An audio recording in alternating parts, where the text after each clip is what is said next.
Thank you, Hillel. It is very good to be here, and I appreciate all of you staying until the end to listen to these last couple of papers. Couple of comments before I begin the actual paper that I had prepared. First of all, a big thank you to all of those who helped to organize this, and it's really a great conference. I'm very happy to be a part of it. Second, I wanted to offer a brief personal word about the BDS academic boycott. Some people said, oh, keep politics out of it, but as you know, any decision you make in this field is political, and so by showing up here, I made a political decision, and so I at least wanted to clarify that by attending, it certainly does not mean that I do not support many of the main goals of the BDS movement of the end of occupation, but I do think that an academic boycott, potentially stifling conversations like those that we have had here over the last 2 days, would not be the best use of our time and energy and resources, and that I would, yes, so while I'd like to see certain elements of the BDS movement succeed, that is one that I was not comfortable with. Okay, now on to my paper. So, as you can see from the first slide here, I've changed the name of my presentation to reflect an article that will be published in the next edition of the journal Islam and Muslim Relations, an article on which much of my presentation is based. The old title, just the subtitle here, Christians and Muslim-Christian Relations, was too broad to be meaningful, so I've adapted it to better highlight what I think is the conclusion of much of my research, that is, just rejecting sectarianism. A couple of years ago, I published a book about Arab Christians and the British Mandate, and I'm sure many of you who have published things in the past are very familiar with the way that an author may only realize the real importance or the real point of their work long after it's published, through the process of explaining it over and over and over to a variety of audiences, and that's certainly what happened with my research. The book looks at the relationship between Christians and the nationalist movement during those formative years of the Mandate between 1920 and 1948. I know that in the last 2 days we haven't gotten back that far, except in brief mentions of things. But this will certainly be more historical than anything else we've seen. The basic questions of the book were, how and when did Christians understand themselves as a religious community? When did they present themselves as part of a united nationalist community? Which Christians leaned toward communalism, which toward nationalism? And of course, that all-important question of why.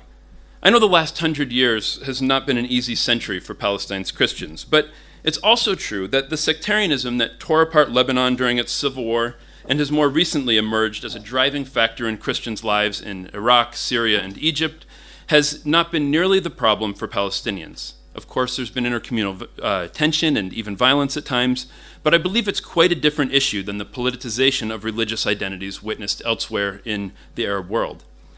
What I realized through the process of describing my book is that I answer that question for the Mandate with an answer that is, I believe, true throughout the rest of the 20th century and indeed up to the present. The paper I'm presenting today argues that regardless of personal feelings or debates within various Christian communities, of which we have seen through all of the statistical analysis the wide variety of ways that Christians understand themselves and their relationship to different identities. So despite that very personal look,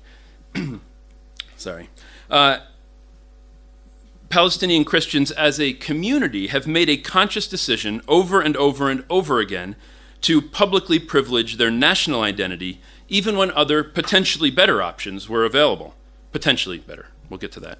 The importance of this conclusion, I believe, is that it points to the often ignored bit about Muslim-Christian relations. That is, that interreligious encounters are driven by the decisions and actions of both parties, not only one side. At least in the United States, when we talk about Muslim-Christian relations, it's almost always Islamic theology says this about Christians. Muslims do this, and there's very little talk about how other people try to interact with Islam. Palestinian Christians made a choice 100 years ago, give or take a couple decades, to embrace a national identity.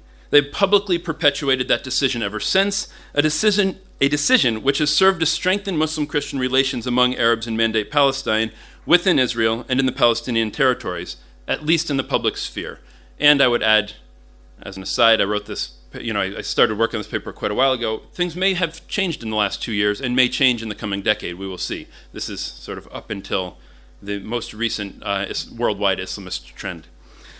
My paper serves as, I would say, a bookend to Professor Smuha's presentation yesterday morning by offering some stories that point to a picture of Christian efforts to remain within the mainstream, sort of confirming your findings that Christians have not strayed from that mainstream, but this gives us a much longer historical analysis of that same finding.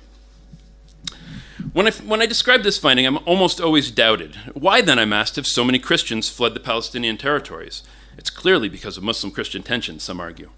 I'm not convinced that they're correct, but even if they are, my argument holds true.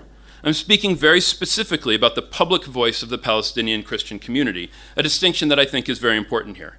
And it's not just the educated elite who insist on the primacy of their national identity. A cab driver in Bethlehem once described his efforts to fly to Central America to bring his emigrant children back home to Palestine because they're Palestinian and they belong in Palestine. To me anyway, a stranger from America, he highlighted his Palestinianness and his unity with his neighbors, be they Muslim or Christian. To illustrate this point, I'll draw from a few examples, mostly historical, although I will get up to the draft discussions as well. Okay. Even before the Balfour Declaration set the terms of the mandate, Christian and Muslim elites had begun establishing a shared political identity. Jonathan Gribbetts, in his recent book Defining Neighbors, and Michel Campos in Ottoman Brothers, for example, both explore this trend. The Muslim-Christian Association, or MCA, which I discuss in detail in my book, was the product of this desire to unite elite Palestinians in the name of obtaining Arab independence from the British Mandate. Still, there are times when some Christians suggested siding as a religious community, not individually, but as a religious community, with the British, for instance, by establishing a political bloc to counteract any Islamocentric politics.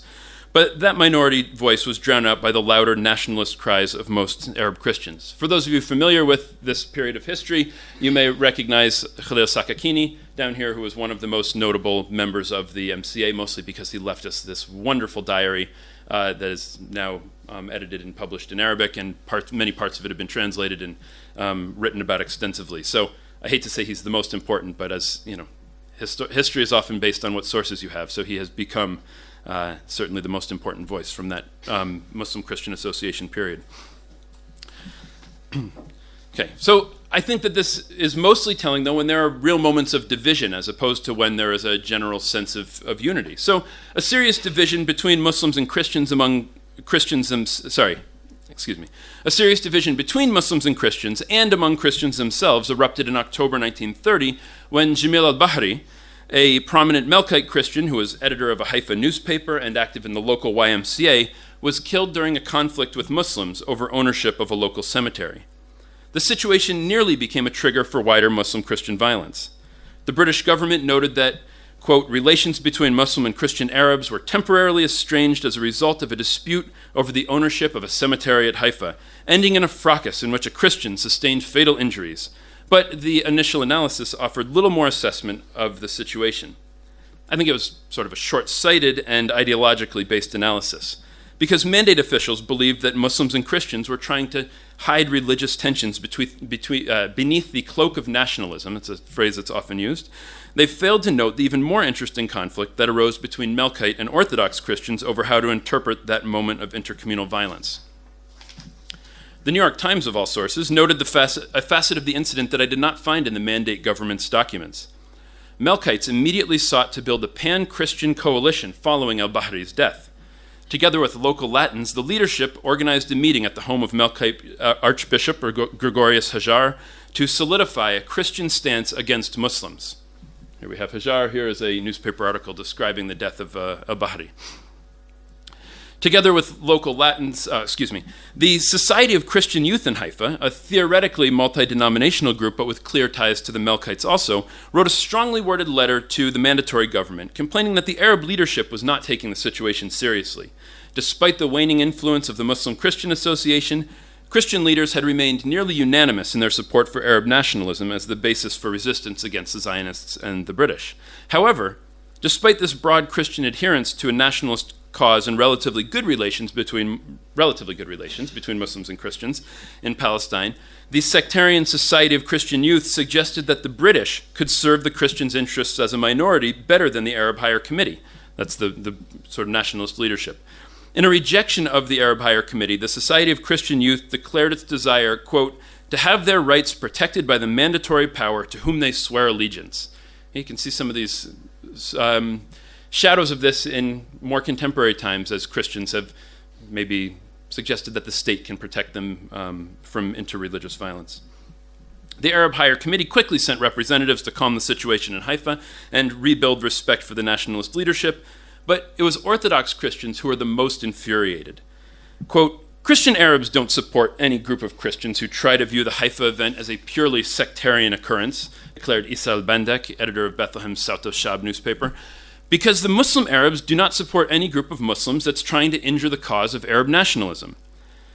Political figure and Philistine editor Isa al-Isa, another prominent Palestinian Christian, laid blame for the conflict on the Zionists in order to shift blame from a Muslim Christian to an Arab-Jewish conflict. Even Catholic Christian Khalil Sabah insisted that all Christians of Tulkarm disapprove of the work of the group of men in Haifa and their absurd demands. The Christians declare publicly their support for the path of unity of Muslims and Christians under the Arab executive of Jerusalem.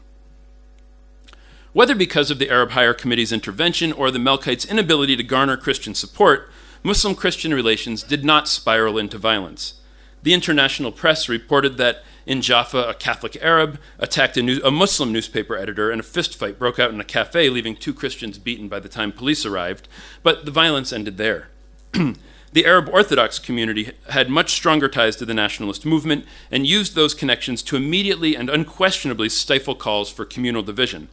Some Christians of all denominations were apparently growing wary of their cooperation with Palestinian Muslims, particularly at a time when Islamic issues were becoming more prominent, particularly the Wailing Wall violence of 1929, which was triggered, of course, by the disagreement about a Muslim-Jewish holy site. But Christians, particularly those less directly affected by al-Bahri's murder, chose to limit their criticism of Muslims in an effort to prove their loyalty to the cause of nationalism. Such a decision meant that many Muslims respected and admired Christians for not enhancing communal divisions, and when some Muslims did challenge Christians' insincerity, other Muslims quickly came to Christians' defense. There are lots of other examples. I'll get to a couple in a moment. But I think one of the most important things to note here is that Palestinian Christians had other options. I believe, I don't remember who said it yesterday morning, it may have been you, Professor Smuha, that this is not the mid-20th century anymore. Back then, the Druze had an option to sort of side with the Zionist movement and eventually with the State of Israel, and Palestinian Christians really can't do that anymore. It's a different time. Well, I'm talking about that different time. And at this time, in the British Mandate, Christians could have taken a different path. In fact, Zionist leaders throughout the Mandate tried to divide the Arab population along religious and ethnic lines in an effort to seek out anyone who would be more amenable to eventual Jewish control of the region. Christians certainly could have obtained some benefits by declaring their support of Zionism or even by withholding criticism. Some of them did, of course. A small number of Palestinians, both Muslim and Christian, did accept payoffs from Zionist officials. Thank you, Hillel, for your work on this. Yet, while Christians largely rejected such overtures, at least as an organized community, the Druze were more willing to consider collective support of the Zionist movement and, after 1948, for the new state of Israel. Indeed, as we have already heard over the last couple days, until the present day, the Druze play a very different role than other minority groups in Israel. I would like to point out Druze history is really complex and outside the scope of my expertise, but I do think that even a cursory look at the historical trajectory of Druze politics provides a telling example, or a telling comparison. So don't press me on Druze history, please. Still, Zionists began to court the Druze more actively in the 1930s, and while some Druze opted to assist in those efforts, most of the community adhered to the Druze leader Sultan al-Atrash's instruction to remain neutral in the conflict. Historically, historians have told us, the Druze have expressed a willingness to work with those governments that were ready to grant them religious independence and have focused less on national than communal identification. Thus, it's not surprising that in the case of Mandate Palestine, they were willing to see which way the ball dropped before committing fully to either the Arabs or the Zionists. While caution must always be used in reading British explanation of historical events during the Mandate, the focus on communal solidarity is abundantly clear in the British explanation of a 1939 feud between Muslims and Druze in Sheikh Amr. Rather than appealing to a shared sense of Arab identity like Christians had during the al-Bahri affair, the local Druze called on Druze leaders from the communal heartland in Syria to negotiate on their behalf. Moreover, the Haifa District Commissioner reported that, quote, the Druze said they intend to sell their land to the Jews and go off to Syria if there's not a reasonable settlement to their claim. The Druze delegates from Syria supported that idea and, quote, expressed the view that it was not undesirable that the Shefa Amr Druze should think of leaving Palestine. Such an idea was never considered by Christians who adhered more firmly to their national identification. Never publicly, right? I will continue to say, of course, I don't know what people thought in their own minds or discussed behind closed doors, but in public, Christians certainly did not discuss such an option. Thus, a first comparison between Christians' insistence on overcoming a potential sectarian feud by appealing to nationalist unity, while the Druze threatened anti-nationalist action to achieve their ends, at least in that feud mentioned above. One comparison, of course, isn't enough to draw serious conclusions, so let me just very briefly highlight a set of other evidence that strengthens my argument about Arab Christians anyway.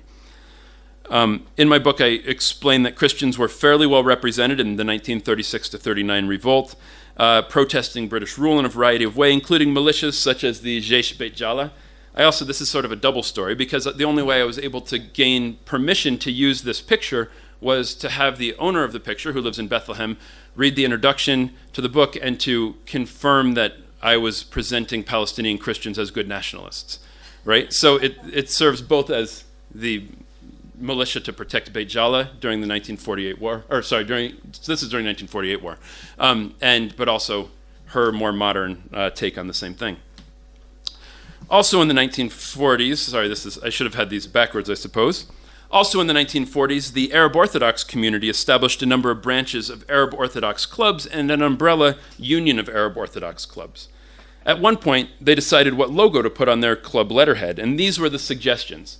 This is the Bethlehem Orthodox Club, again, for those of you familiar with the period. There's Isa Bendek. These are the symbols. You'll notice that they all depict a cross and a Palestinian flag. This is a problem. These were too sectarian for some members of the community, and an argument broke out about the wisdom of including a cross, since they wanted to be sure to highlight their national allegiance, not their religious community. I don't have it here. I should have brought the lyrics to their club anthem, which is all about, al-Shabab, the lions of the nation, and it doesn't once mention the word Orthodox or Christian or anything religious. It is a strictly nationalist anthem for the religious club. There are plenty of other examples from the mandate, and of course those I know well, but in the interest of time and bringing this up to the present, I will leap ahead a bit. Before I do, however, let me just reiterate that the basic conclusion that I draw from the messy, unfinished story of the Druze unique relationship with Israel is that Palestinian Christians, particularly during the mandate and in that period right after 1948, had other options from very early on, although, as we know now, they were not very good ones in the end. It maybe wouldn't have mattered, but they did have that other choice. The question mark here is because I was looking for a picture of Druze in the military, and of course, when you go online and you type things in, it tells you what it is, but I could not find the source for this anywhere, so I just want to make it clear that if this picture proves to not be Druze in the military, I take no blame for it. That's everybody says it is, but okay, anyway. A second comparison between the two communities concerns their relationship to the IDF, of course. The military victory and establishment of Israel in 1948 provided the new state with real leverage over the Druze community, and Israel promised the Druze free access to their militarily occupied fields in exchange for service in the minorities unit of the armed forces. Incorporating Druze into the IDF was not a military tactic, but a political one. Yaakov Shimoni of the Israeli Foreign Ministry claimed that the main reason for enlisting Druze was their importance as, quote, the sharp blade of a knife to stab in the back of Arab unity. When a historical quote is that blunt, you can't let it go. Right? The sharp blade of a knife to stab in the back of Arab unity. Not surprisingly, the young Israeli press praised the Druze for joining the new Jewish state. The Palestine Post, this is the article that's pictured there, described a swearing-in ceremony in December of 1948. A tall, bearded, and patriarchal sheikh in a long black robe told the men that they were privileged to belong to the victorious and liberating Israeli army and reminded them of their traditional friendship and now the new blood bond between them and the Jews, according to this article from the Palestine Post in 1948. This was the beginning of Israel's effort to divorce the Druze from their sense of Arabness, an effort which only increased in the following decades. In fact, while Arabs remained under military rule until 1966, conscription of Druze men into the IDF began a decade earlier. Most Druze villages, like other Arab villages, and largely because of their proximity to them, remained under military rule, but 2 in the Carmel region outside of Haifa were exempt. In 1962, the Israeli government made a final legal distinction and declared the Druze a distinct nationality, labeling them as non-Arabs and completing their legal separation from the majority of Palestinian Israelis. While surveys show that the Druze remain less inclined than other Arabs in Israel to consider themselves Palestinian, as we again saw proof of up until today, or at least to claim it as an important individual identifier, life under Israeli rule for the Druze minority has not been easy. In fact, despite the potential rewards of universal male Druze conscription, including enculturation, broader job prospects, and financial benefits, many among the Druze community still complain about social limitations. It's not surprising then that a number of Druze have refused to serve in the IDF, nor that surveys suggest a full 2/3 of Druze oppose conscription. I should also mention here that I have no vested interest in the decision of either the Druze or the Christians. I'm simply trying to make sense of the nationalistic tendencies of Palestinian Christians within Israel and the Palestinian territories and what other options may have been available to them. While the Druze relationship with the IDF is rocky, Israel's Arab Christians have not wavered in their refusal to join. Like many of you, I paid close attention to the debate surrounding the expiration of Israel's Tal law back in August 2012, which had permitted Palestinian Arabs in Israel to avoid serving in the IDF. Some politicians wanted Arab Christians and Muslims to be given a choice between military and civic service. As I'm sure you know, non-Druze Arabs in Israel are permitted to enlist, and as we saw again, 50 a year, maybe 300 or 400 total in any given year of Arabs volunteer to serve in the military, which is a tiny fraction, 5% or so of potential conscriptees. The non-Druze So the Palestinian-Israeli community's response to universal conscription was clear.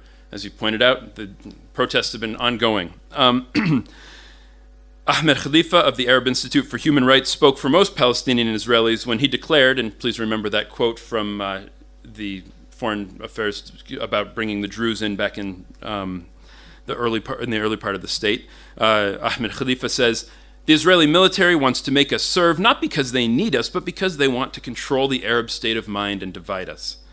Others expressed concern about the possibility of Palestinian and Israeli soldiers fighting against Palestinians in the West Bank and Gaza. In a time of war, the army generals will call up our teenagers, and against whom will they fight? Is what one protester said. They'll fight against our Arab and Palestinian brothers. Once it became clear that the central government actually had no intention of enforcing mandatory conscription on Arabs upon the expiration of the Tal law, certain departments sought alternative ways to increase enlistment among exempt populations. The story took on a sectarian dimension in October 2012 when the Youth and Community Department of the IDF sponsored a meeting of Arab Christians in Nazareth to discuss the possibility of drafting Palestinian Christians into the Israeli military. Christians responded angrily to the new IDF effort. In Nazareth, the Council of the Christian Orthodox community insisted that, quote, Christian Arabs are an integral part of the Palestinian people and are the victims of a long-standing policy of discrimination and racism, and therefore will not support a move aimed at splitting and causing disputes within the Palestinian society in Israel, including the Christian community in Nazareth and throughout the country. To make matters worse for the Christian laity, the IDF-sponsored meeting was attended and even organized by local priests. The council, this is the lay council, responded by excommunicating one of the priests. Now, I'm not a specialist in Orthodox religious practice. I'm not sure there's any legitimacy to this excommunication. I assume it was more symbolic than anything, but it's still fascinating that a group of lay members of a church would excommunicate their priest. That is Jibril Nadaf, refusing to allow him to pray in the local church. He's continued to work with the IDF to recruit Arab Christians, and one of the solutions is that this year, potential enlistees actually, at least this was the plan, potential Christian enlistees were supposed to receive notice of their eligibility in the mail, whereas in the past they would have had to seek that out. Such a response is unsurprising given the Palestinian Christian community's historical insistence that they are first and foremost Palestinian Arabs and they will reject any plan to divide them from other Arabs along sectarian lines. It's true that some Christians participated in the meeting, including the initiator of the plan, who serves as the IDF's advisor for Christian issues. and even a few religious leaders. But the local Christian laity, through the locally elected Greek Orthodox Council, resoundingly rejected not only the plan, but their own religious leadership as well, as they had been doing, again, for those of you who follow this history, since the late 1880s, as the Arab Orthodox sought to Arabize their, the Rome Orthodox, the Greek Orthodox sought to Arabize their denomination. While it's difficult to assess the exact number of Arab Christians who oppose conscription measures, the overwhelmingly negative response by a wide number of Christians must have gone a long way to reducing Muslim fears that Christians would seek greater privilege through military service. I know that Una will speak and help us understand those who have accepted the possibility of serving. As the examples that I have shared illustrate, Arab Christians in Palestine and Israel have repeatedly confirmed their desire to be considered an integral part of the Palestinian people and the nationalist movement. A trend that was supported by statistics we heard yesterday. There have certainly been rifts among Christian denominations and subgroups, but the overwhelming majority of Arab Christians affirm that position. When looking at Muslim-Christian relations among Palestinians, both within the occupied territories and in Israel, one must acknowledge the role of Christians in determining how such connections unfolded. Their actions have enabled them to join Palestinian Muslims in nationalist efforts, to become leaders in political and even radical organizations. Christians have done their part to further the nationalist movement, setting aside religious identification in favor of the ethno-national connections that they share with their Muslim neighbors. Again, I'd point to anecdotal suggestions that there are some Christians who are really starting to question this just in the last couple of years as Islamist parties have begun to threaten their position. So I think it's an interesting time, and 20 years from now we may have to reassess where a break took place. Or, as we have seen in the past, I guess my historical work would suggest that such rift, such potential for sectarian conflict between Muslims and Christians has tended to come and go and eventually go, being the trend over the last 100 years. And in conclusion, in the opening decades of the 21st century, when religiously motivated violence is at its peak in the Middle East, it's easy for commentators to fall back on stereotypes about never-ending conflict between religious groups. But history tells a much more complicated story, one in which minority religious groups had real decisions to make about their collective identity. The Palestinian and later Israeli Druze, for the most part, opted to turn inward rather than fully embrace the Arab nationalism of their neighbors. This decision was driven by conflict with neighboring Arabs, both Christians and Muslims, but it also served to drive an even deeper wedge between the groups. Arab Christians in Palestine and Israel have maintained a much different approach when relating both to nationalism and the country's Muslims. In 1932, if we were to go back to the first slide, Orthodox Palestinian Christian nationalist leader Khalil al-Sakakini wrote a letter to his son. It's a very famous passage now.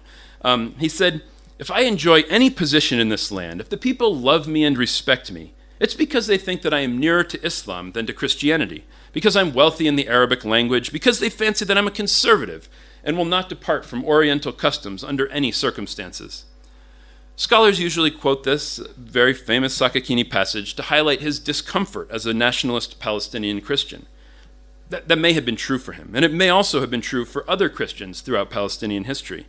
But Sakakini makes another, perhaps unintended point, that he's responsible for half of this relationship with his Muslim neighbors. On the other hand, Christians' insistence that they share a national identification with other Palestinians facilitates a stronger relation with Muslims who feel the same way.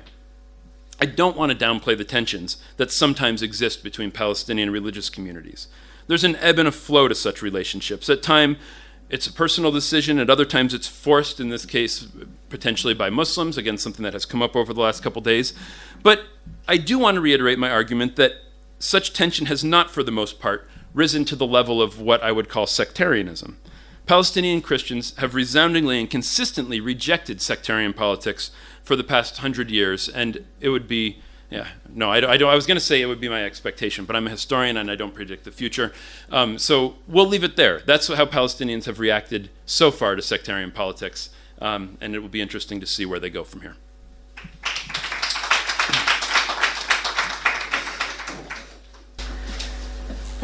Thank you, Merav. Thank you, Salim and Gabby, for the invitation, and I'm really glad to be here to.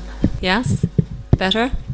Well, I have the honour, I think, of closing the workshop. And normally, when I present this, it's nobody has heard of the subject, let alone have to explain who the Druze are. So I'm going to try my best to be as original and not to repeat some of the things which have come up over the last 2 days.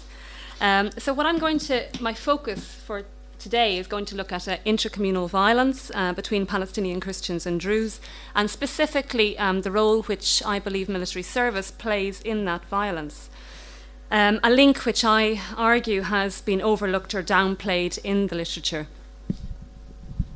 Okay. Now, my argument is going to be that the selective incorporation of Druze within compulsory military service has had a deeply significant influence on intracommunal relations on the local level, but also on patterns of voluntary military enlistment by Christians.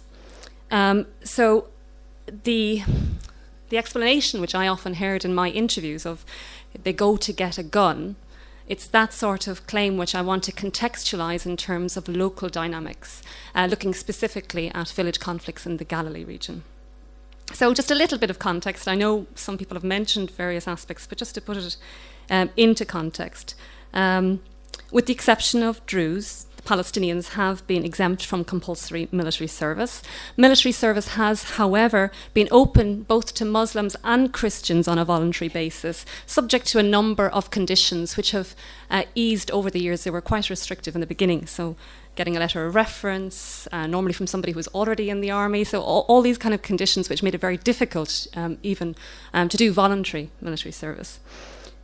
The number of Palestinian volunteers has remained small and is itself a very deeply controversial subject. So we heard from Professor Smuha yesterday that in about 2003 the statistic was there are about 50 Palestinian Christian volunteers per year, whereas if you look at the partial statistics that the military authorities released through Israeli media, because we don't have access because of non-disclosure to full statistics, we're led to believe that in the last year or two this number has quadrupled to around 150 per year. Now, I'm not sure if that can be substantiated or is indeed substantiable, or if indeed this is all part of the very sensitive nature of discourse over reality. So we don't know.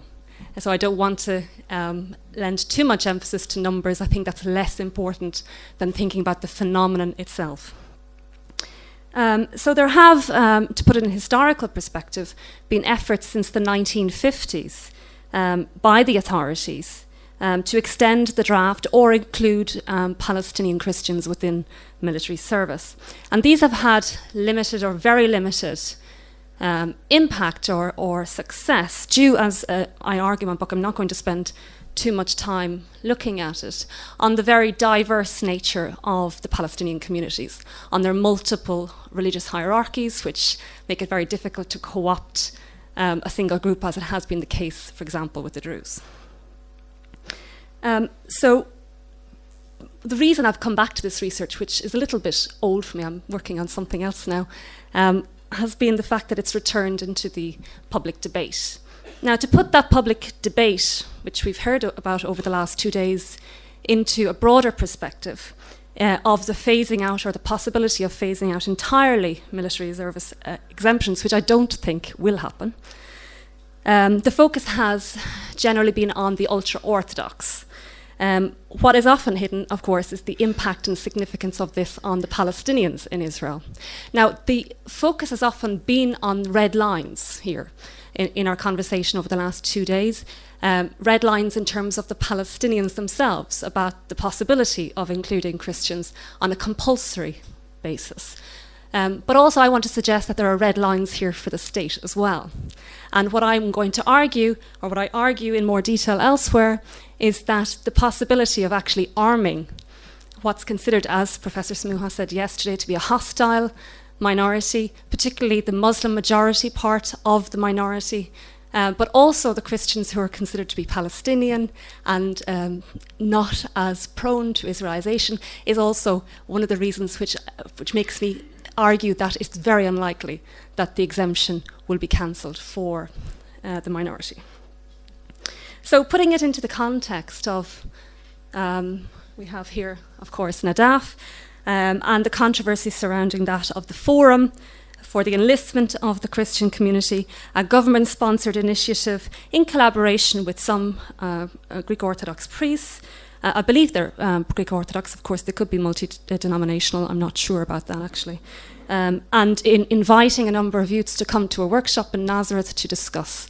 Now, of course, the reaction to that in 2012 was immediate. Noah mentioned that earlier in his talk, so I'm not going to focus on that. But it has been followed up last year with other things which are also very important. So the introduction of a new Aramean nationality for Christians, a step which is seen, I think, with justification to mirror similar steps in the 1950s that were taken to introduce a Druze nationality, parallel to compulsory military service. And also the sending out, again, Noah mentioned this, of call-up papers to the homes of Christian youths in the Galilee.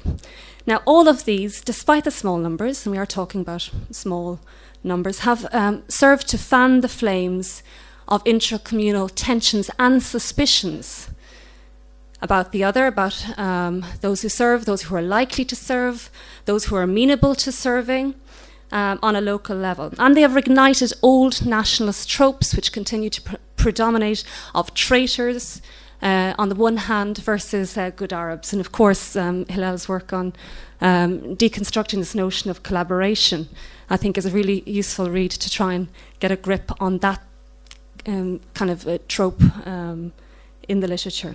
So the question that I was interested in for this research was really to try and answer the question, so why do some Palestinian Christians elect to serve, given the tensions and the sensitivity of the subject? So I went back to the literature and I tried to extract from it anything I could as a starting point. And I identified, of course, I should say, there's very, very little written on this. It's extremely thin on the ground. Now, there is relatively much more literature on the Druze, but when we're talking about voluntary military service, it's literally almost non-existent, with a few exceptions. But nonetheless, we can talk about two general trends in the literature. The first is the identities, or the identities first approach, to try and explain why Christians might volunteer. Now, I'm going to move from the more traditional to some of the more critical views within this category. And the first is one that tries to emphasize the distinct nature of Palestinian Christian identity, that there's something special, different about Christians as opposed to the rest of the minority, maybe emphasizing the idea of common interest or destiny with the Israeli Jewish majority in terms of their vulnerability, this discourse of a minority within a minority, etc. And also a very much an assumed tendency that Christians would, as a result, have a greater likelihood or desire towards integration or Israelization.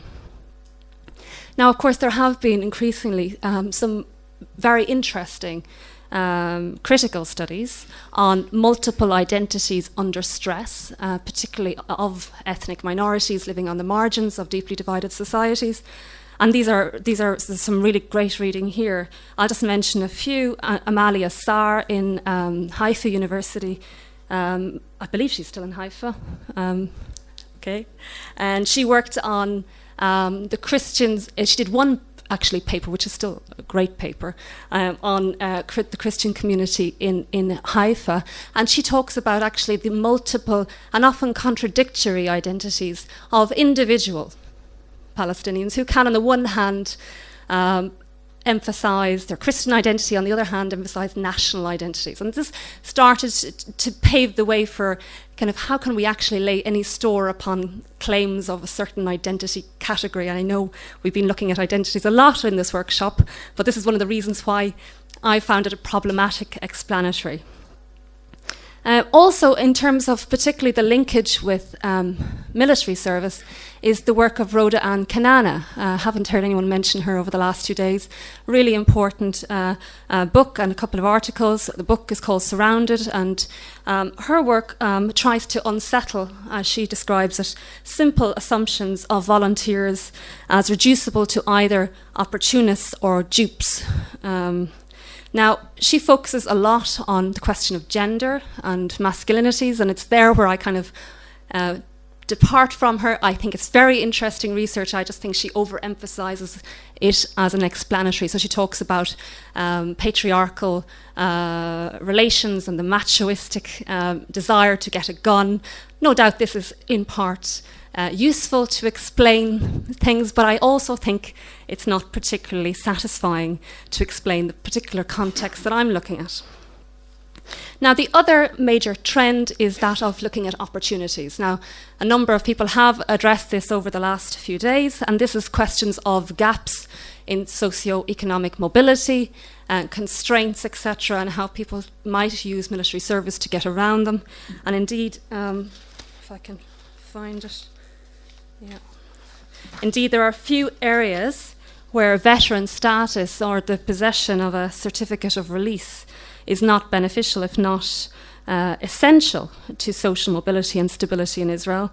Employability, particularly in jobs deemed to be security related, access to competitive educational and training courses, social welfare benefits and family allocations, housing and building permits, start-up loans for businesses, tax exemptions or reductions, as well as preferential rates for leasing land for new homes, all require proof of service. So it's not insignificant. At the same time, because I think a number of people have emphasised the relatively higher socioeconomic status of Palestinian Christians in general, and we shouldn't exaggerate, shouldn't overgeneralise, because of course there are many Christians who are poor and living under the poverty line, alongside 1/3 of the rest of the Palestinians in Israel who are living under the poverty line. But because of this, I think the incentive, the material incentive of going to the military to help mobility is not entirely convincing. So of these two existing trends, I was still feeling unsatisfied. So what's missing? And this is where I want to make, I hope, my contribution. And that is to try and address the impact which military service, as it currently exists, has upon intracommunal relations involving Christians on the local level. So the alternative approach that I want to use is based primarily on two key scholars' work, the work of Haiduc-Dale and Charles Tilley. I'm not sure if you're familiar with their work. I won't go into too much detail on them, but for Haiduc-Dale, he's probably most famous for his model of ethnocracy in terms of understanding ethnic control and governmentalities. But I'm particularly interested in him for his focus on space. I think it's his work on space and the political geography of power is really quite interesting on the micro-political level. I'll come back to that point later. But because I'm a little bit unsatisfied with the kind of rigid understanding of control as being a top-down phenomenon, I also incorporate the work of Charles Tilley, who did recently passed, work on contentious politics, as a view of power which sees it as relational, interactional, based on processes and dynamics rather than a single fixed thing. So it's this interactions-based approach to studying dynamics and processes of political contestation on the margins of a deeply divided society, which I think has the possibility to unlock a different understanding of the phenomenon we're looking at here. So my starting point is one of space and Arab spaces in Israel. Again, Professor Smuha yesterday very usefully gave us a background to thinking about the regional distribution of the Palestinian minority in Israel. 60% of Palestinians are concentrated in the north, that's the northern and Haifa districts. 85% of all Palestinian Christians are also in that area, compared with 51% of Muslims, but 100% of Druze. So you have patterns of concentration in the north, which are very important. Also, in the literature, we tend to focus on the mixed cities, or somebody said they're actually Jewish cities, of course, like Haifa, etc. 90% of Palestinians live in Arab-only localities, and it's those Arab-only localities that I'm also interested in. Now, in terms of Christian localities, there's a whole range of different types. So we've mentioned already before that there's 2 Christian-only localities, Ma'aliya and Fasuta. There's 4 mixed Arab localities with Christian majorities, Kfar Yassif, Rameh, Elabun, and Jish. 8 mixed Arab localities with large Christian minorities, Mghar, Kfar Kana, Yafa, Nasra, Reina, Abu Snan, Ibelin, Der Hana, and Hurfesh. There's 3 Arab cities with large Christian populations, Nazareth, of course, but also Shfar Amr and Sakhnin. And there's 6 mixed or Jewish cities where there are important Christian presence, the most important of which are Haifa, Nasrat Ilit, and Ma'alot Tarshiha. So that's just to give you a context of space and concentration. But what I'm interested in, of course, are looking at those mixed localities where we have concentrations of Druze and Christians. Now, in terms of the violent conflicts that I'm going to talk about, I'm not going to get to go into all of them in detail, so I'm just going to list them. Here we have Kfar Yassif in 1981, Rameh, Abu Snan, Mghar, and Shfar Amr, and we heard a little bit about the case of Shfar Amr earlier. Now, I'm just going to first of all very briefly describe the violent episodes themselves. Okay? So in Kfar Yassif in 1981, during a football match with the nearby Druze village of Julis, fights broke out and a young man from Julis was stabbed and killed. Later, a crowd of men from Julis descended on Kfar Yassif, and during the 2-hour attack, 3 people were killed, 85 homes, 17 stores, and 31 cars were torched or destroyed, and the local church was badly damaged. In the case of Rameh and Abu Snan, we're talking about various hit-and-run attacks, which I'll come back to later. And it's interesting that Abu Snan has also been in the news again recently, just in the last 2 months, for Muslim Druze violence, which is actually very different to the usual pattern. I think that's quite significant, but that's not my research at the moment. Mghar, most people know about Mghar, the most famous case, the one that probably of all of them got some measure of media coverage as opposed to the others which often don't get any media coverage. Mghar, 3 days of an attack, of rioting and looting, described in the media as a pogrom. 12 people were injured. The local Greek Catholic church was damaged. Dozens of Christian-owned businesses, homes and cars were broken into, vandalized and set alight. Over 2,000 Christians fled the village. And this is the kind of story that most people know of. And finally in Shfar Amr, I won't go into it, but 9 local teenagers were stabbed, none fatally. And again, the same pattern of arson and vandalism in the Christian part of town. So how are they described, both in the media and in the scholarship whenever it does get coverage? Very little coverage is received.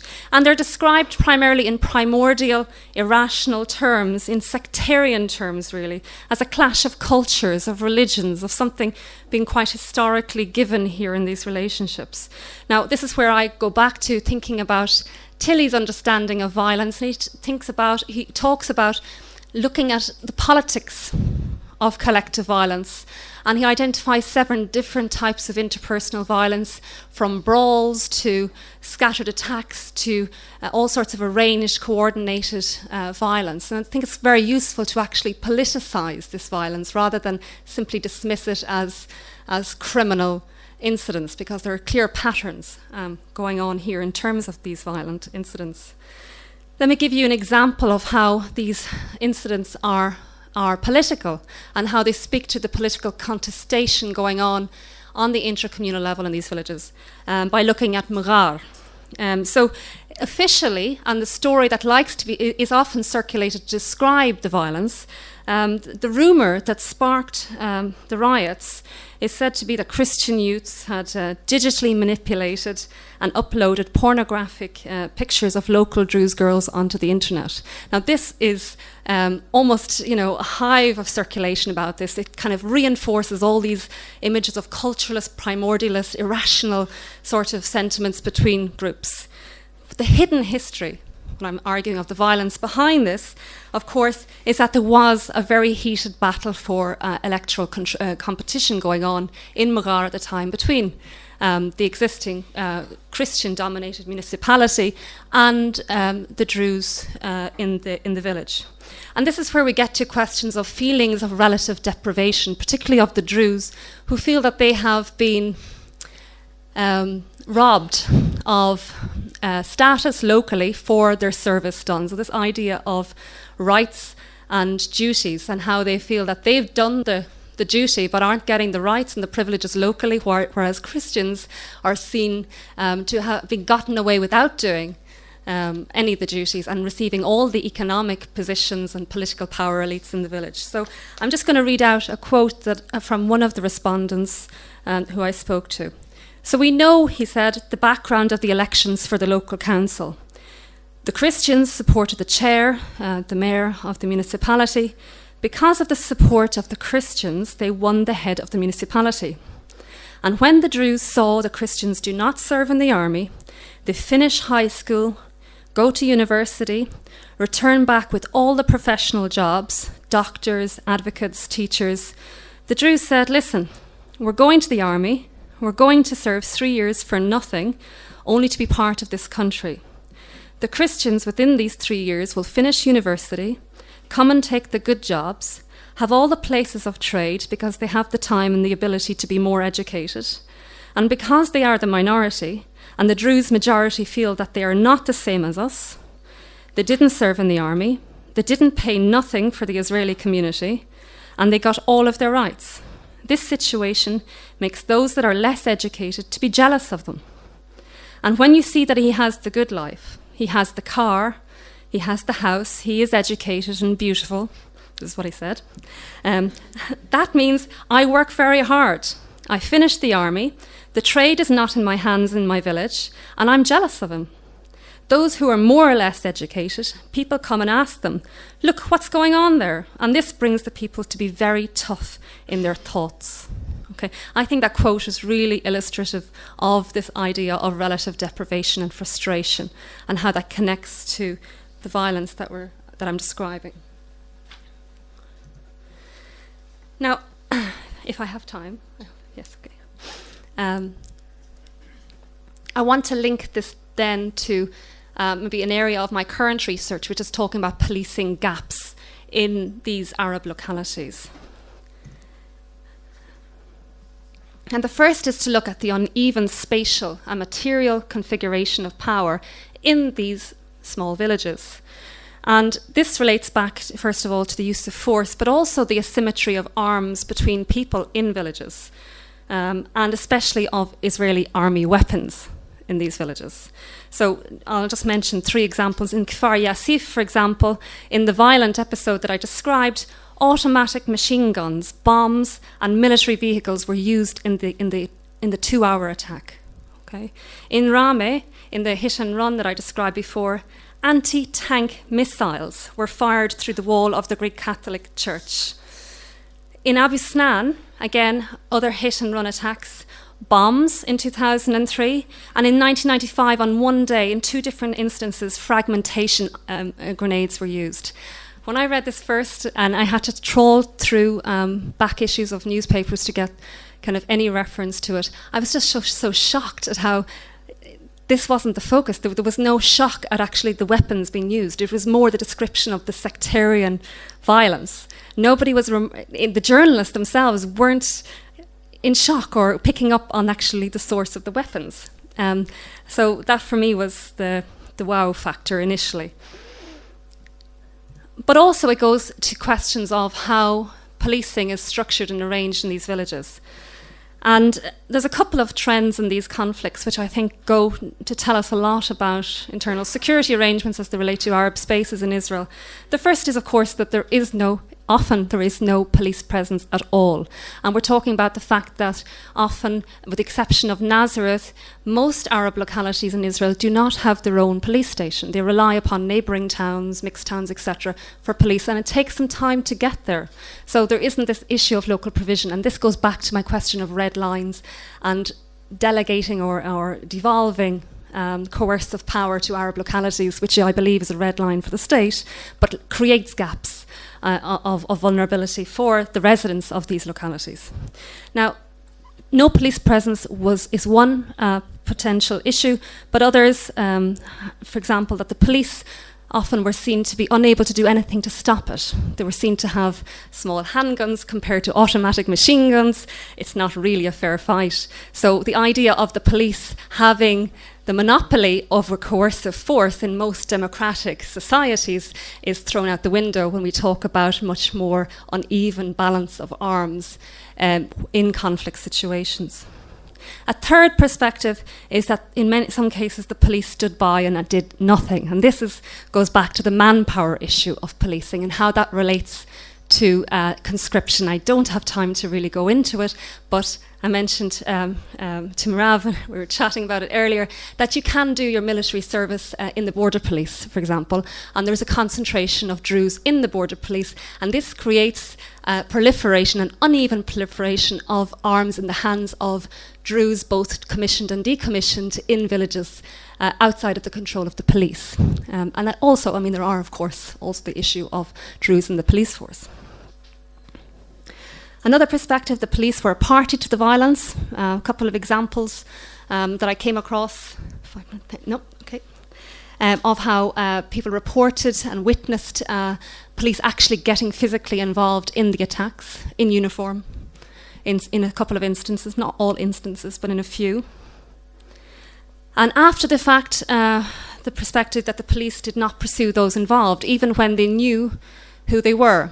So this links from the police into the legal system of no arrests, no prosecutions, and delayed compensation, and often institutions like the World Council of Churches having to step in, for example, in McGahern, to actually help with the reconstruction of and the payouts to actually rebuild the damaged areas.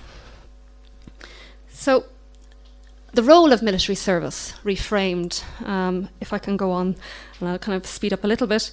The first, of course, is that it, from my perspective, dissolves the military-police dichotomy, which is really important in terms of affecting a meaningful power of the police for local residents.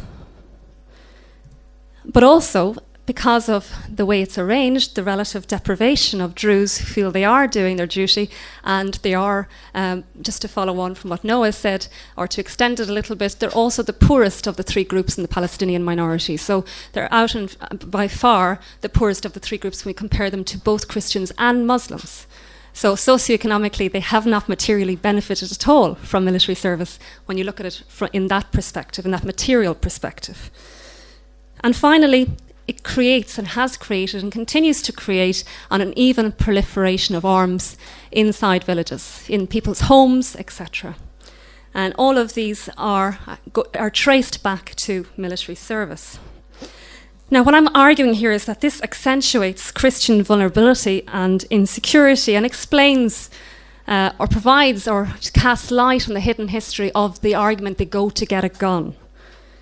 And in fact, from this morning, Michelle Sabah made the comment, which I thought was very interesting, that those who feel protected are those who have guns, which says an awful lot about, civic relations inside Arab spaces in Israel. So I'm going to kind of speed up a little bit just to emphasize those points of what I'm talking about, the hidden histories of violence there. But I want to make the point that this is more than just a story about Christian vulnerability. It tells the story of multiple insecurities of Palestinians, including Druze, in Israel, on the physical, material, and socio-psychological levels, all of which I argue can be traced back to the uneven incorporation of one group into military service duties and not others. Now, in terms of new directions, this is not by any means the argument that we should therefore extend military service. That would solve everything. Let's give everyone guns. In fact, that is kind of actually what the discourse is trying to suggest.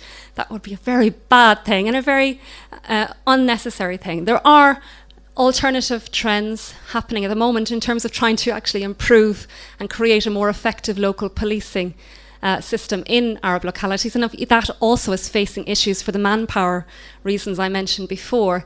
But there are groups like the Abraham Fund is trying to identify and create opportunities for improving community police relations, combine municipal programs in Nazareth and other places, which I think have some interesting potential for affecting bottom-up change in terms of dealing with these insecurities, these very important insecurities and vulnerabilities which are often hidden and pushed out of the light. So I will leave it there. Thank you very much. Thank you very much. We had in this panel, we covered the period from late Ottoman period until present, but unfortunately we have only about 10 minutes for discussion. So please, everyone who talks, please speak loudly and let us see. Please, at the back. Yeah. On the subject of the Father, the Orthodox Church, Father Najaf, Dr. Noah, your work is very good. Just from what I've seen in the English language publications, he's not actually been excommunicated. The Patriarch relieved him of his duties as a local priest. That's a big difference in the Orthodox Church between excommunication and I believe that the official response was because he ignored a message from the Patriarch, not because of his message, but he was told knock it off and he didn't do it. So technically it's an administrative issue why he was released from service. Sure. What I read that and where I got that from was a statement from a lay community, which, as I said, with no authority, claimed excommunication. They basically tried to kick out their priest. What the official story was between the priest and the church, I'm glad you clarified. Thank you. Please, Solomon. A question to Dr. Noah Haiduc-Dale. Do you know anything from the other side about trivia, Jews joining Arab religion or popular militias against the Zionist forces? And one question to Dr. Una McGahern. Those Arab Christians and Muslim volunteers who offered a job with the Zionist army, are they allowed to advance to any field, any part of the army, or only those lower positions, not like pilot and intelligence? Thank you. Let's take more two questions and then try to please. You. Thank you both for the wonderful papers. Short question for Una. My impression is that the Christians are more represented in the police, whereas we know the Druze are very well represented in the army relatively. Can you say more about the police and the Christians? In short. Yes. Concerning the Druze in Syria, and the contrary of the Druze in Israel, they are very nationalist. They joined the Arab nationalist movement since the 30th of the last century. The revolt of Al-Atrash, for instance, and then after the independence of Syria, at the beginning they didn't join, but when the Ba'ath party controlled the country since Hafez al-Assad until today, most of the top officers of the army are or Alawite or Druze, so they are nationalists. And also the Druze in Syria, they don't consider themselves as a independent denomination. They say they are one of the Muslim sects. In Lebanon, they are different. They are independent, but they are also nationalists. Recently, a few days ago, Walid Jumbala declared that she is supporting strongly the Palestinian nationalist movement. I want to ask you, in the Golan, there was small group, which is Zionist Druze, but the majority still pro-Syrian. Did you find conflicts between both? And during the 70s of last century, there was a pressure from the Syrian Druze, the Israeli Druze, not to join. Did you find material about that? Now, concerning the simple question, concerning the Christian in Israel, maybe one of the reasons why they are not joining the Israel, maybe because of the conflict between them and the Druze, because they are with Israel and serving in the army, and because there was long dispute in Lebanon between Druze and the Christian and clashes and fighting during the 19th century, they said the friend or who is with Israel is the Druze who are our enemies, so we are not joining. Maybe one of the reasons. That's all. Thank you, and last one for this second. Yeah, Dr. Una, I mean, the issue with, I mean, thank you very much for the presentation, really appreciate that. But I'm going back a little bit in the history, we can find that the Druze, the relation between the Druze and the Christians in the region wasn't the best, and what you presented, I mean we lived that, I know these stories, but what we read, they were not the worst. I mean, the massacre of the 1860 was 10, or some people say 25,000 Christians were killed, and burning churches and homes, even until from Lebanon to Damascus. And in 1845 also started and then continued. It's kind of becoming a habit, It's like when the Druze are angry about Christians, that it's easy for them to attack them. It's not. They're the weak people, and we don't hear about Druze attacking Muslims. This is what's interesting. So it's interesting. Is something related in that? I mean, relation. I don't know more. Maybe there's more stories. These are the only stories I know about. If I could just start with the last question. I mean, I think that's really absolutely right, and I think it's really interesting, particularly in terms of Abu Sinan. It's very, very new that we have the Druze actually getting into open conflict. They did, but still, even that was quite new. And there's also the kind of the other, in terms of explaining Druze-Christian relations, not to go back too far, because we're talking about post-48 at least. I think we need to bound what we're talking about somehow. But a lot of the people I talked to did make reference to, in terms of frustration, aggression, analysis, and all of this, you go for the line of least resistance. And even if you're protesting about one thing, your frustration doesn't necessarily go that direction. And the Christians are often seen to be an easy target. And the view is that the Druze would never dare take their aggression and frustration out on Muslims because they're a numerical majority. So that's absolutely, I totally agree with you. Yes, of course. But locally, it's all about dynamics, and this is why I think an interactional approach is really quite interesting in showing the limits and constraints there to what they do. But also in terms of, the sulhas afterwards, they often kind of are speed process, and there is a sense in terms of Christians that they, after for example, Kfar Yassif, they were immediately under pressure from their various political leaders. They went through a process of sulha, and there is the view that, you just keep your head down, go through the sulha, because obviously you don't want this to get more protracted. That's not necessarily meaning that the issues have been resolved, but there is the kind of the formality of sulha as well, particularly from the perspective of Christians. If I'll just kind of take up the other questions. The first question, thank you. Opportunities within military service, there are many, even not just for Christians, but across the board. So, for example, I met a Druze youth recently. He told me he was taking, there's a particular name for it, which I forget.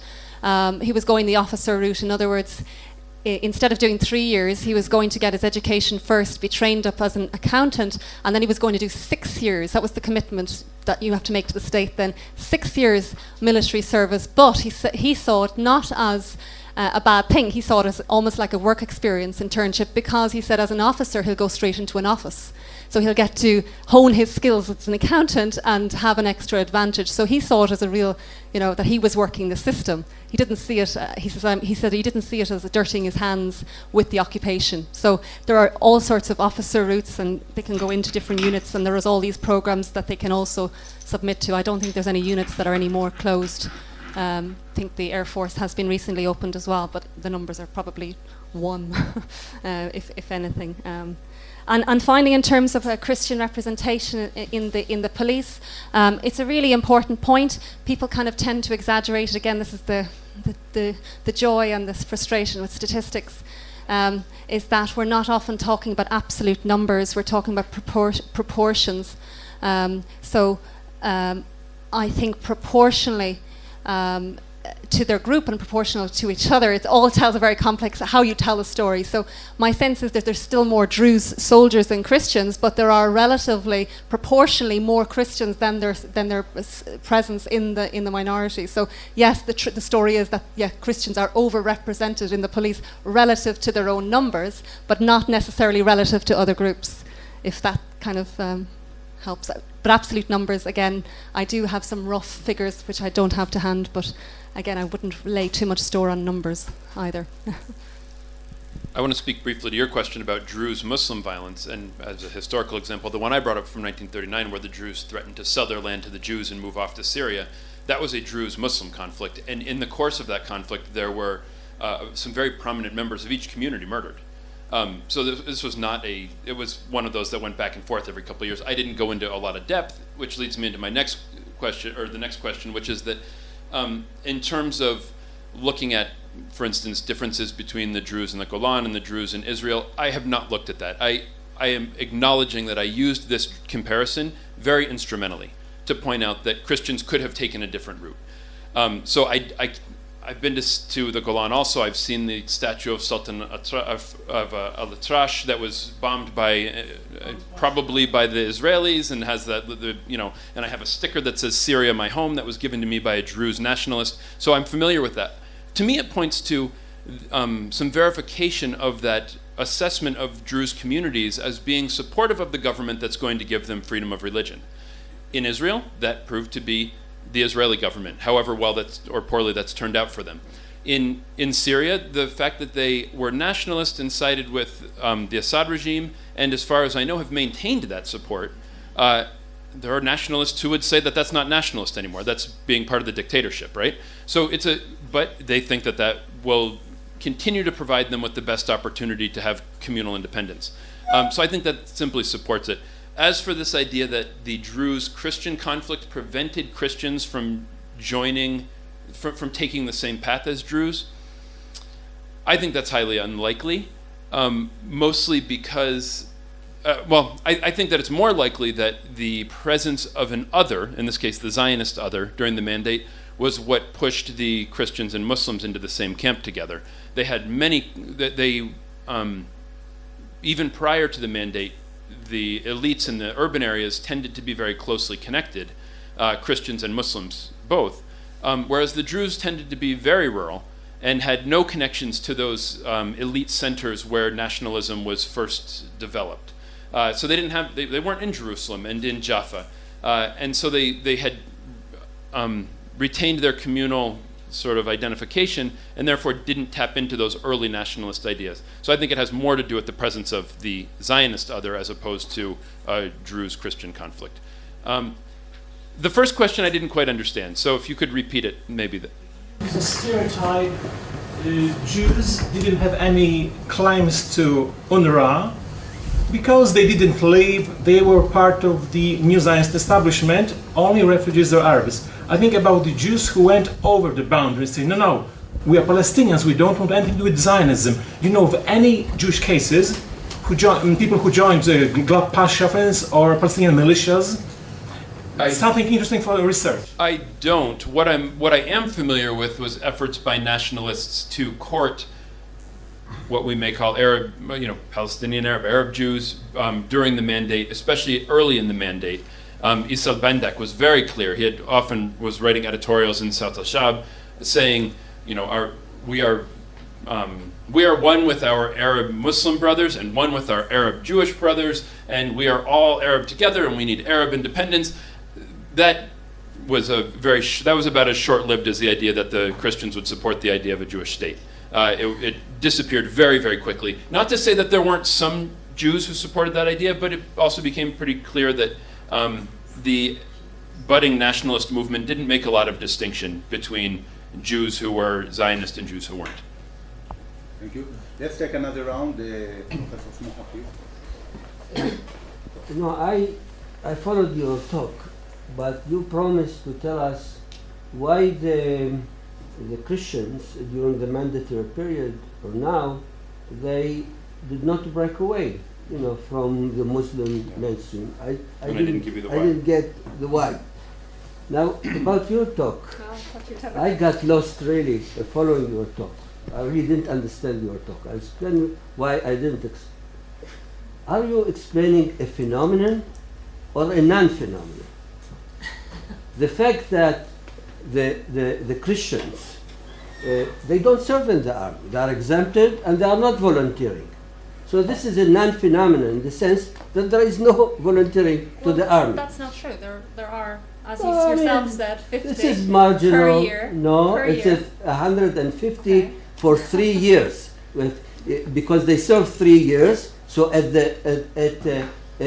any moment you will have 150, but every year they have only 50. This is less than 4%. This is a non-phenomenon. For me, it's a non-phenomenon. They are not volunteering to the army. So you are trying to explain why they are not volunteering. We have a lot of explanations. What I said yesterday, that the Christians and the Muslims, they share so much, in their position in their society. So they don't want to break away from this. And then we have the historical legacy that they put their faith with the Muslims as Palestinians. So if you want to explain the non-phenomenon, now if this is a phenomenon, as you say, then why they are not volunteering in large numbers, especially when they live in mixed villages and towns. They are very vulnerable, as you explained, physically vulnerable to the Druze who have legitimate weapons, and the Christians do not have officially, but they have unofficially. They have also weapons, because you can buy and get weapons in Israel very easily, quite easily.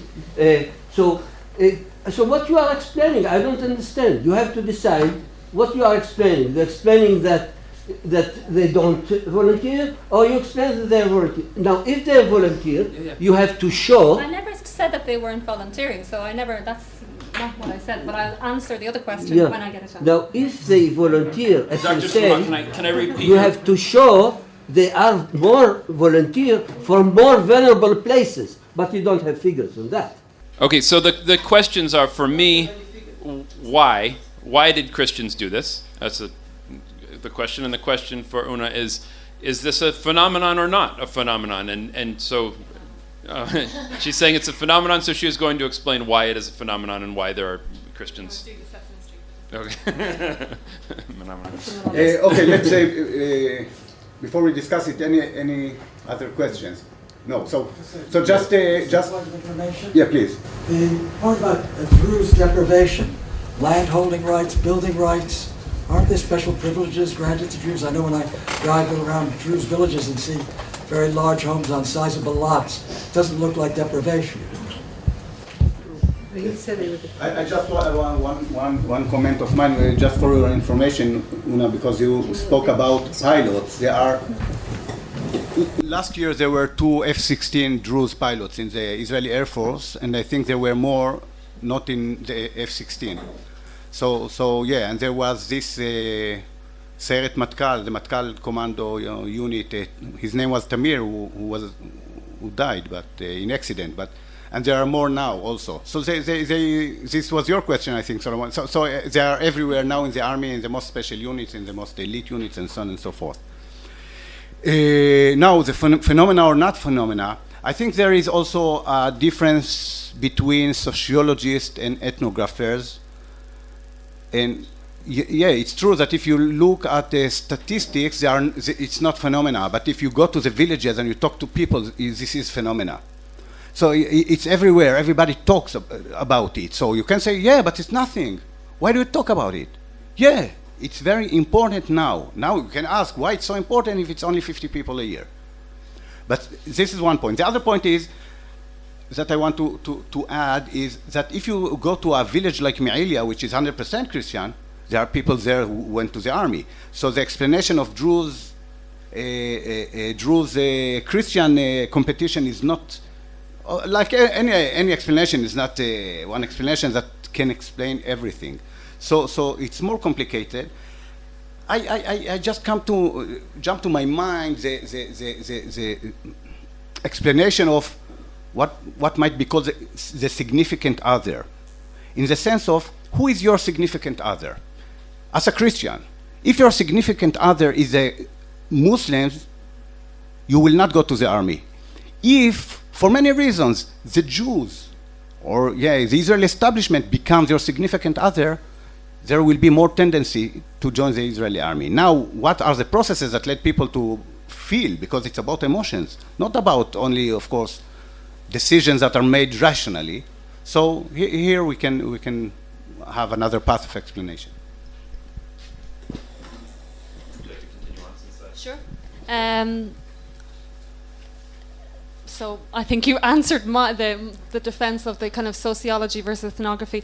I'm not saying it is a significant, I mean, this is the issue of significance, but there are people volunteering, and it does actually defy understanding, particularly if you look at the opening to Kenana's book, where she talks about why, she kind of puts it in that question of why would people volunteer, considering the pressures, considering how emotive it is, considering, why would they go to serve in an army of occupation that's oppressing Palestinians and is part of the problem locally. Why would they? It doesn't actually make any sense, and yet they are. And even though now the numbers might be small, and about statistics, this is the frustrating thing, which is also a really important point. The fact that we don't have access to statistics isn't necessarily an accident. The constant having to guess and the rumor mill around numbers is actually part of the paranoia and the suspicion intercommunally about who tends to volunteer. It might be an official statistic in 2013, based possibly on 2012 and before, but now if you look at Israeli media, English language, if you look at Haaretz, who actually say they're getting their sources from the Israeli military, whether we can agree with this or accept this or not, they're saying that the number has increased to 150 per year. Now, I don't know. I think we have to be very skeptical about statistics because we don't have the full picture, but I don't think we can dismiss it as a non-phenomenon, particularly, again, we're coming from different disciplinary perspectives. The question about Ma'alia Hilal, I think, is really good, and important. But also, I think we tend to look at villages as sort of isolated kind of bubbles, and I'm not saying that Ma'alia doesn't have any other tensions, perhaps with neighbouring villages. I don't know Ma'alia very well, but for example, Rameh, I know it's a mixed village, but one of the conflicts was about the possibility of merging Rameh with two neighbouring Druze villages, and it's this kind of local environmental aspect which we can sometimes just separate into a particular village. We need to look at the kind of context and sometimes the relations between villages. So I don't know about Ma'alia, to be honest, and I agree with you that... Okay. There are 3 people that joined army. Oh, excellent! I can use you in my data. Yes, 6%.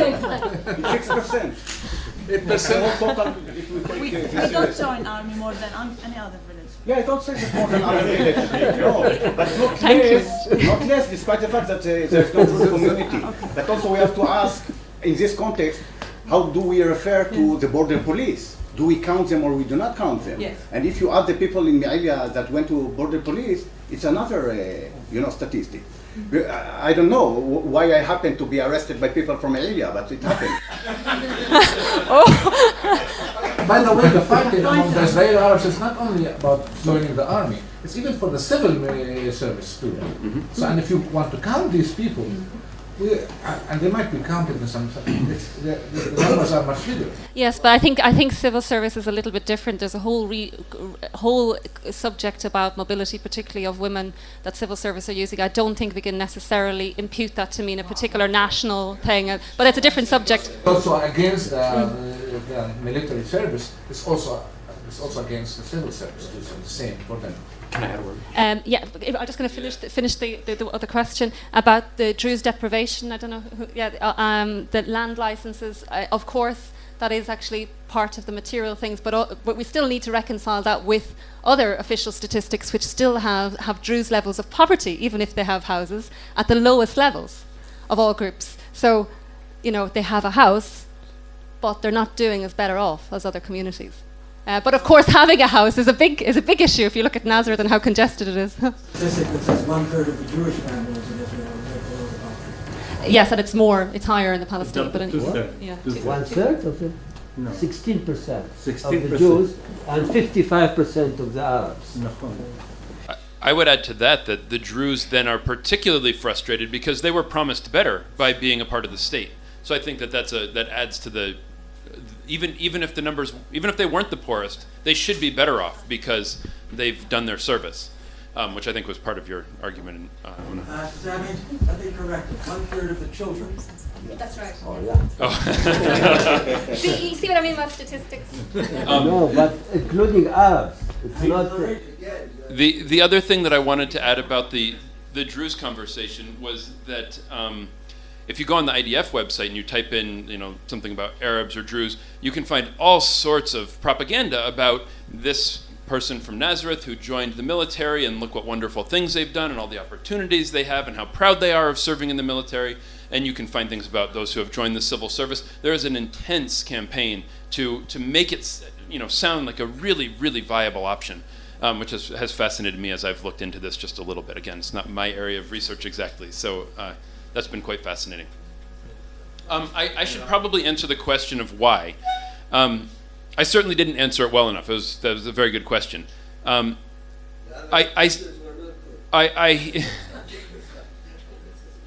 hinted at the fact that I think it's a combination of things. I think that it's disingenuous to say that Arabs that Palestinian Christians have always just connected to their Arab national heritage in some way. I think it's disingenuous to say that it's because they were more of the educated elite and they thought that this was a better way, by supporting nationalism, it was a better way to have to maintain their position in society. I think it's those things, and I think that there's probably some element of fear. I mentioned the conversation about the emblem for the Orthodox community. And it was a fascinating conversation. These are just the notes that were in the archives. And one person said, no, the Muslims like it when we hold up crosses in our protests against the government because they like that. They respect our religiosity. And other people said, no, we don't want to put a cross on it because we don't want to do anything that will suggest that we privilege our religion. So there was certainly some contestation over whether it was a natural part of their, natural is a horrible word, whether it was a part of their collective identification as nationalists or whether it was a part of their fear of what their neighbors might think. And so my answer to why is that it is a wide variety of reasons, yet for the last 100 years anyway, it really hasn't changed. The cost-benefit analysis, if you will, hasn't changed for Christians. That it has always been the better choice, either because it fits their nationalist identity or because it protects them from their neighbors in some way, or because it provides them with what they think are better opportunities in the future. That has been maintained over the last century. Can you hear me? Oh. There you are. I think when we talk about sectarianism, I think we should also bear in mind when sectarianism doesn't matter. And in fact, in most aspects of life, sectarianism does not matter. And we have to stress that. We like, when people go to school, they say, we have Muslim and Christians and everyone together in the same school. And as I said before, when the first answer that you get from a headmaster at school, how many Christian, how many Muslim, and how many Druze do you have at school, they'd say, I don't know. Of course they do know, but the point is that they make that they don't, that's not what matters. And that means, I think what's really interesting is where it does matter. And I think one of the places that we've been looking into the Scouts movement, why is it actually not the schools but the Scouts where people are separated by religious groups, for example, and even more so between Orthodox and Catholic. That's one of the only places. And the strange thing about it, it's a little bit like your club that you mentioned earlier. It may be called an Orthodox club, but there is nothing about religion or orthodoxy in it. So sometimes the titles are very misleading. One of them may be an answer to the Nadaf question, because the church, the Greek Orthodox Church, I shouldn't call it Greek Orthodox, I'm correcting myself. The Orthodox Church in Nazareth is not owned by the Greek Orthodox Patriarchate. It's the ownership of the community itself. And the community keeps the key, and it's very proud of its possession, and therefore they don't allow whoever wants. It's the same case in Jaffa, where they make a point of not letting the priest have the key to the church. They open the church and allow the priest in. So the relationship between the clergy and the community, which somehow over the past 2 days was not really discussed here, which is very interesting that it wasn't. I think if 3 years ago, we'd probably be talking just about that. Somehow in this conference this time, it was kind of didn't come up to the main discussion. Sorry, I've been going on. No, one thing, let me just answer one thing to that real quick. One other thing that I found was that near the end of the 1940s, the Union of Arab Orthodox Clubs had gained this real recognition particularly from the British, when there was a problem in the poverty, let's say there was a famine of some sort or a real cold spell, the British government would distribute goods through the Union of Orthodox Clubs. So they had gained this sort of communal control of Orthodox Christians. Some among the Catholic laity, which was really interesting because they had nothing like this throughout the mandate, some among the Catholic laity went to the Orthodox Club and said, can you help us get started with something like this? Because that's a good idea. And so they were looking at that same kind of thing to organize themselves. Probably still communal organization within the context of a nationalist movement, though. It's a really fascinating, for those of you who study the dual identity thing, interesting case. Maybe trying to answer the question. Sabra also talked about it in his theory about Eastern Christianity, Oriental, and all of that. If you look on strategy of survival of Christian in the Middle East, you see different strategies. So, for example, the Coptic and the Maronite have chosen different path than the other groups. The Orthodox, compared to other Christian community in the Middle East, they have chosen or decided that being part of the Arab majority, keeping their distinct Christian identity, it is the mode of survival for them in the Middle East. So you'll see Orthodox Christian are the forerunner in Arab nationalism compared to other Christian groups. So this is... And Protestant, yes, yes, you're right. But most of the Protestant came out of the Orthodox. This is another thing. So you see here, the majority of Christian here in this land were Orthodox or Malkite Orthodox. So the majority of the Christian here saw as a strategy of survival in the Middle East to link themselves to national identity. So that can explain their choices compared to the Maronite or compared to the Coptic that we had in Egypt and Lebanon. Now, what we have here, another situation is related to the army service, is that Arab nationalism as ideology is facing major challenges.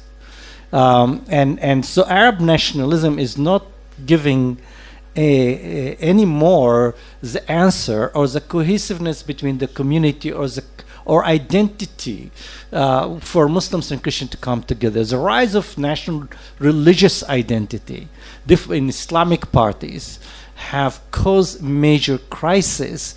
Add to it the ISIS and all of that. So here you have in the fringes Christian clergy and people asking the question where we're going to go. We're going to stay here in this land. We're going to stay in Israel. What is the course of survival for us? And that is really the conversation that is. What is going to happen 20 years? Now, and I finish with that, and we have here heavy hand from outside intervention. from authorities. This is their opportunity came to be, not only vis-a-vis divide and rule, also vis-a-vis the relationship between the State of Israel and Western Christians, especially evangelical Christian, that are very strong lobby in the state. So there is many factors here playing roles that we have to have better in-depth study. Two things to add to that. One is the difference in the ways that Christian communities have reacted. You mentioned the Copts and the Maronites. In Palestine during the Mandate, much of that had to do with their relationship to their foreign patriarch. The Melkites are fascinating with Gregorius Hajar, whose picture I had up there, because they were the only ones, they're very proud of this, they were the only ones to have an Arab patriarch. And so when he behaved in ways that were communalist instead of nationalist, in some ways he was a little bit excused. They were able to still rally behind him because he wasn't he's still Arab. He couldn't go against that even if he was challenging nationalism at that moment. So his legacy was resurrected despite that moment of sort of communalist tendency. The Orthodox, of course, since the late 1800s, led by the church in Antioch, I believe, rallied against their patriarch over and over and over, and they talked about the triple mandate of the British, the Zionists, and the Greeks. And they were constantly at odds with their patriarch, as they are today, of course. And I believe there are still two patriarchs in Jerusalem, which has been going on for a very long time. Somebody told me the second one is still there, the one that Israel. Yeah, he's still in the patriarchate. It's fascinating. Right, because he tried to sell the land from Jaffa Gate down to the church, and they went crazy. And like the local community has actually played a very important role. The Catholic Church is really interesting. Louis Sparlacino was the patriarch during the Mandate, and he was wonderfully, however you want to say it, anti-British, which was great he was pro-French, and it worked really well in the beginning, but eventually the Vatican said, hey, take it easy, we need to make peace with the British now about this, they're here to stay, cut it out, and he'd keep sort of, making trouble, and so sometimes he really advocated for Palestinian rights because he was anti-British and therefore anti-Zionist, and other times he would encourage the Latin community to remain really separate. He forbid girls from joining the I don't remember what it was called, like the Girl Scouts that was established at the YMCA. They weren't allowed to go to the YMCA. Latins weren't when it was built. All sorts of things where he was really trying to keep them as an isolated Latin community, which was why that move in the 40s to sort of approach the Orthodox and say, how do we do this thing without our patriarch was so fascinating, because it signified that they were beginning to push away. Now, of course, they've been successful in, as we saw this morning, having an Arab patriarch, which was quite a feat for them. Mm-hmm. Okay, thank you very much for very interesting lecture. And when we meet again?